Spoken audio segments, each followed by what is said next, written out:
먼저 이 강의는 실제 문제풀이 위주의 매우 짧은 강의입니다. 강의를 듣고 나서라도 대인능술 솔루션이라는 30분짜리 강의를 꼭 보길 권고하고 싶습니다. 대부분의 학생들은 논술로 충분히 합격할 수 있는데 주관식 서술형 시험이라는 시험의 형식, 즉 답안을 직접 써야 하는 부분에 적응하지 못해서 자신의 실력을 충분히 발휘하지 못한 채 포기하는 경우가 너무 많습니다. 이 부분은 못한다기보다는 안 해봐서 그런 걸로 속았다고 생각하고 한번 해보길 바랍니다. 모범 답안과 비교하지 말고 재미로 꼭 한번 해보세요. 한 번이라도 제대로 하면 분명히 효과가 있습니다. 자, 오늘은 가톨릭대학교 2022학년도 수시 모집 인문사회계열 A1 기출문제 분석을 해보겠습니다. 문제를 풀어본 학생도 있을 것이고 아직 못 풀어본 학생도 있을 텐데 그것과 상관없이 제가 어떻게 문제를 해결하고 답안을 쓰는가 하는 부분을 실전적으로 알려드리겠습니다. 논술 기출문제는 사실 그 자체로는 큰 의미가 없습니다. 수능은 문제은행식 객관식 문제이기 때문에 기출문제를 풀어보고 안 풀어보고는 큰 차이가 있고 또 반복해서 출제되기 때문에 내용 자체가 큰 의미가 있지만 논술 문제는 절대로 반복해서 나오지 않고 주관식 시험이기 때문에 내용과 형식이 다 중요합니다. 또 한 가지 명심해야 될 부분은 우리나라에서는 지금 대학에 채점 기준이나 모범 답안을 공개하도록 강제하고 있습니다. 이 문제에도 또한 대학에서 발표한 모범 답안이 있습니다만 이 모범 답안은 현실적으로 학생들이 쓸 수 있는 수준을 훨씬 넘는 매우 비현실적인 답안이기 때문에 아무쪼록 참고로만 보고 여러분은 자신의 답안과 비교해서 열등감을 갖는 일이 없도록 하길 바랍니다. 여러분은 죽었다 깨도 몇백 년을 공부해도 그런 답안을 쓸 수 없으니까요. 자, 이제 시작해 보겠습니다. 올해 가톨릭 대학교는 논술 시험 시간이 90분입니다. 이 90분은 문제를 받고 또 답안을 작성하는 모든 과정에 드는 시간입니다. 학생들은 논술고사 경험이 없기 때문에 이게 무슨 의미인지 잘 모르죠. 총 시험 시간이 90분인데 실제로 여러분에게는 길어봐야 45분 정도밖에 여유가 없다는 겁니다. 답안 작성에는 상상 외의 시간이 걸리는데 이 부분은 어쩔 도리가 없습니다. 그래서 답안 쓸 시간을 비워두고 문제를 풀어야 하니까 실제 시간은 전체 90분의 반 정도밖에 안 되는 겁니다. 그러니까 우물쭈물 하다 보면 나중에 답도 못 쓰고 끝나는 겁니다. 시간이 매우 촉박합니다.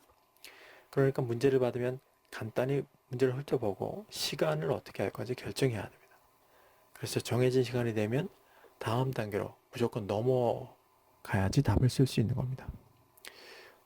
여기서 문제는 총 3문제 정도이고 총 시간이 90분이니까 지금 사실 기출문제는 제한 시간이 100분인데 올해는 90분에 있으니까 90분에 맞춰서 풀어보겠습니다. 문제가 3문제니까 쓰는 시간 빼고 한 문제당 약 15분 정도밖에 여유가 없네요. 이렇게 시간 교육을 하고 문제를 풀어갑니다. 문항 1은 문제가 제시문가 나는 로봇 기술의 발달이 가져올 수 있는 상황과 관련된 글이다. 이와 관련하여 가나의 공통점과 차이점을 서술하시오 이렇게 되어 있습니다. 문제만 읽어봐서는 별로 어렵지 않아 보입니다. 일단 키워드를 정리하고요. 기본 분석을 해봅니다. 기본 분석이라는 것은 문장의 주요 성분만을 뽑아서 그 글 전체의 주제 또 내용을 정리하는 겁니다. 문제를 정확하게 이해하기 위해서 하는 겁니다. 자세한 내용은 그 대인논술 솔루션에 나와 있으니까 참고하시기 바랍니다. 어렵지가 않습니다. 여러분이 해본 경험이 다 있을 겁니다. 여러분 영어 문장 분석할 때 쓰는 켈러그 프리양 분석 방법이라고 있습니다. 그게 바로 그겁니다. 우선 제시문 가를 보면 주어 서술어 분석을 해가지고 보면 뭐 로봇이란지 동반자 로봇, 배우 로봇, 뭐 삶의 동반자 역할을 하는 로봇, 뭐 인간과 같은 지능, 의식, 윤리적 난제, 철학적 과제, 새로운 타자, 뭐 로봇군 이런 말들이 나옵니다. 이런 것들을 잘 정리해가지고 하면 되고 또 나를 한번 볼까요?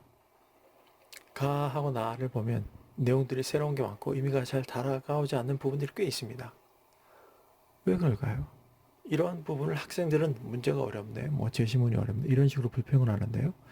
이건 굉장히 우스운 생각입니다. 왜냐하면 그게 바로 문제입니다. 원래 이 글은 알기 쉽게 쓰여졌을 텐데 이 논술 문제를 내려고 일부러 애매모호하고 헷갈리게 만들어 놓은 겁니다. 학생들은 왜 읽어도 이게 시원하게 이해가 안 되고 뭐하냐고 할 텐데 바로 그게 문제입니다. 그러니까 그 문제를 풀어야 되는 거죠. 나에는 그 뭔가 중요하고 어려운 그런 그 개념어들이 많은데 주로 보면 그 로봇이 발전하다 보면 부정적이고 뭐 인간에게 해가 되는 방향으로 개발될 수 있다. 뭐 그런 내용인 것 같습니다. 나를 일단 분석한 뒤에 다시 문제로 돌아가서 문제에서 요구하는 사항이 뭔지 검토해 봅니다. 문제는 제시문 가능한 로봇 기술이 발달이 가져올 수 있는 상황과 관계된 글입니다. 이와 관련해서 가나의 공통점과 차이점을 서술하시오. 이게 문제죠. 그러면 공통점과 차이점을 찾아야 되겠네요. 거기서 공통점은 인공지능이라든지 뭐 사고할 수 있다든지 인간과 비슷한 기능이라든지 그런 것이고, 다른 점이라고 하는 건 가와 나가 완전히 분위기가 다르죠. 나는 부정적인 부분을 주로 서술하고 있네요. 이 문제는 300자에서 350자니까 쉽게 해결할 수 있으리라고 생각됩니다. 자, 이 문제를 푸는 과정에서 중요한 점은 이런 모든 내용들을 메모를 해두고 가능하면은 문장의 형태, 답안의 형태를 써둬야 된다는 점입니다. 왜냐하면 머릿속으로 생각해서는 머리가 복잡해져 가지고 금방 포기하고 싶어집니다. 또 금방 잊어먹어요. 무딘 연필이 뛰어난 기억력보다 낫다는 말이 있습니다. 그러니까 기억하려고 하지 말고 반드시 손을 사용해서 메모를 하세요. 자, 이렇게 문제를 풀고 했으면은 여러분 답을 나중에 쓰면 되고, 자, 대학에서 제공한 예시 답안을 한번 보겠습니다. 굉장히 잘 썼죠. 예. 많은 학생들이 이 예시 답안과 비교해서 자, 해봤는데 잘 안 된다 이렇게 불평을 합니다. 당연히 잘 안 되죠.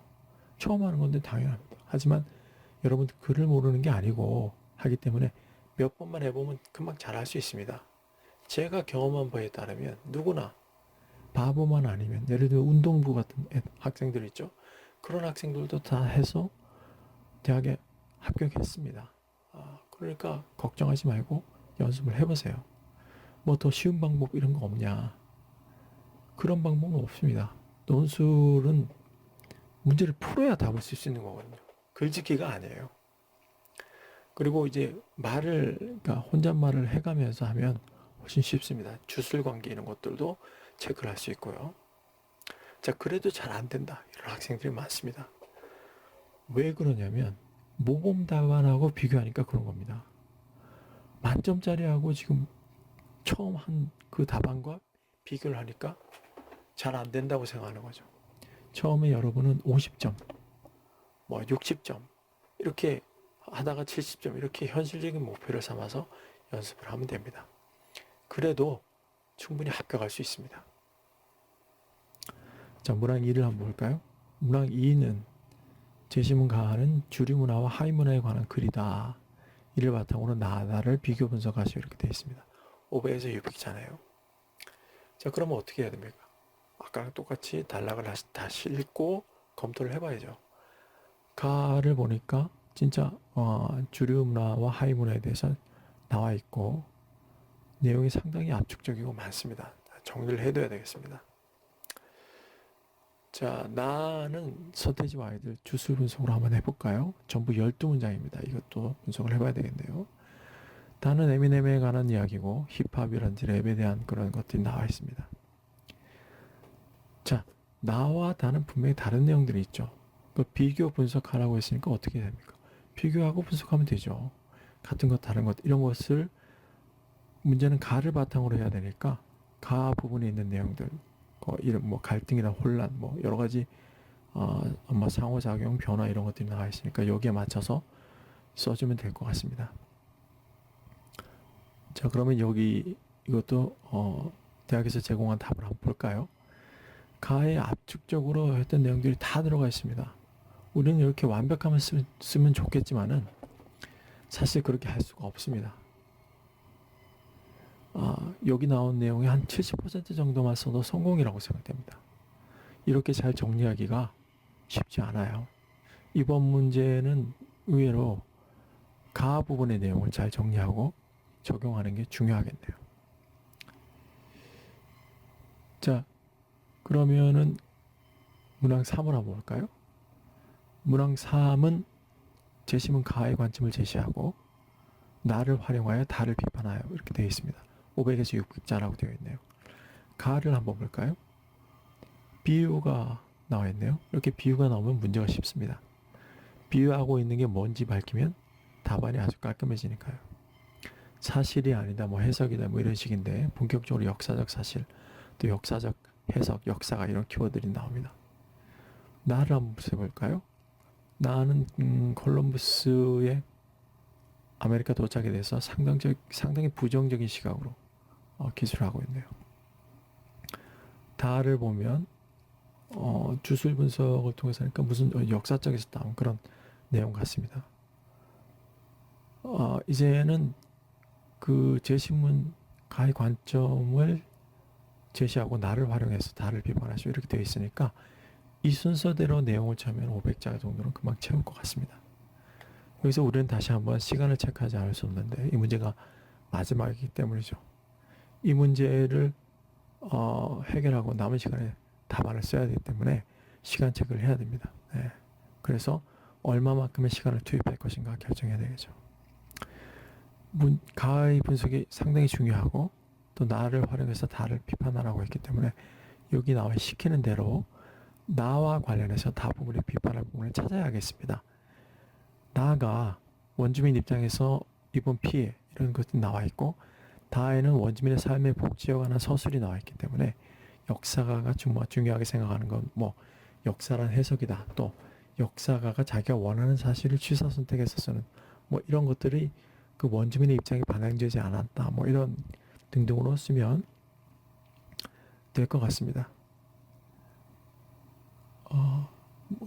예시 답안, 모범 답안 한번 볼까요? 참 잘 썼죠. 여러분도 이렇게 쓸 수 있도록 노력하면 이 정도로 쓸 수 있겠습니까?